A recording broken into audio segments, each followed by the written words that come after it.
मौलाना साहब, ईद के मुतालिक सवाल था इनका, ईद की नमाज के मुतालिक कैसे अदा हो सकती है, कहाँ अदा हो सकती है, घर में अदा करेंगे तो किस तरह से अदा करेंगे? जी देखिए, चूंकि कोरोना वायरस की वजह से लॉकडाउन है और कर्फ्यू के हालात हैं, तो उलमा इकराम का इस पर मुत्तफ़िका फैसला है कि इस बार ईद की नमाज नहीं होगी।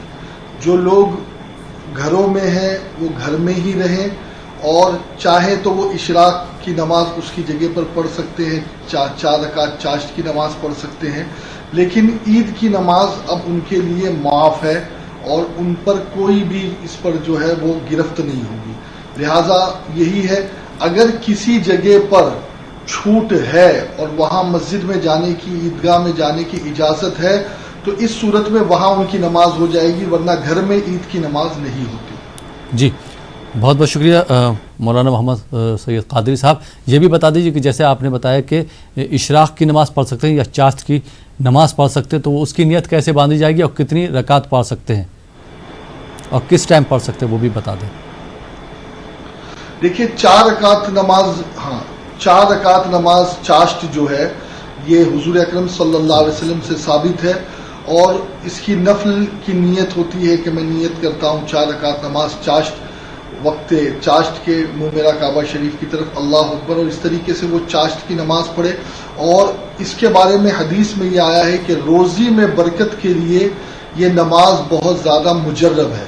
अगर किसी को रोज़ी में बरकत ना हो रही हो और वो इस नमाज को शुरू कर दे 5 वक्ता नमाज के अलावा, तो इंशाअल्लाह रब्बुल इज़्ज़त अल्लाह ताला उसकी रोज़ी में बेपनाह बरकत अता फरमाए। जी, वक्त बता दें किस टाइम जो है ये चाश्त की नमाज पढ़ सकते हैं, हमारे नाज़रीन के क्लियर हो जाए। सुबह?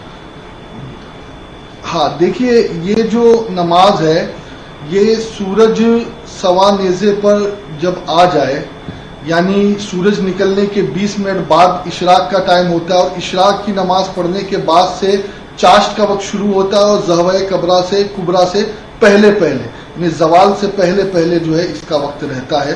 वो चाहे तो इंशाअल्लाह रब्बुल इज़्ज़त 11 बजे तक भी, 11:30 बजे तक भी वो पढ़ सकेंगे। ठीक है, बहुत बहुत शुक्रिया मौलाना साहब। आइए नाज़रीन एक और कॉलर को शामिल करते हैं। जी अस्सलाम वालेकुम।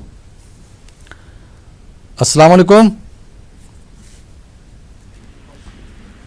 जी अस्सलाम वालेकुम रहमतुल्लाहि व बरकातहू। Azmatullah Khan, Andhra Pradesh, Guntakal railway junction, railway retired TT. आज वालेकुम अस्सलाम व रहमतुल्लाहि व बरकातहू। जी सवाल कीजिए अज़मतुल्लाह साहब। क्या है तो मौलाना को चाश इशरा को अभी ये नफिल नमाजा बोलती है, बहुत अच्छी बात है, लेकिन उनके जिंदगी में 12 बरस से फर्ज नमाजा पेंडिंग है, वो इसमें क्या करना? वो फर्ज नमाजा है वो छोड़ को खाली मैं यहाँ को बड़ी रात को 12